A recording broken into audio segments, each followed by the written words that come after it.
नेपाळमध्ये पंतप्रधान व्हायला तयार कुणी नाही, असा एकमेव संकटात सापडलेला देश आहे जिथं मला पंतप्रधान व्हायचं नाही इथपर्यंत चर्चा सुरू आहे. आणि जे विद्यमान होते ते कपडे फाटूस तर मार खाऊन जनतेचा पळून गेले.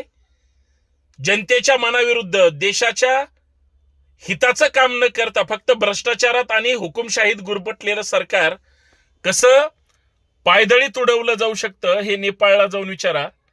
जागते रहो म्हणणारे तुमच्या सोसायटीच्या दारातले ते नेपाळी आज देशातल्या राज्यकर्त्यांना वठणीवर आणत आहेत.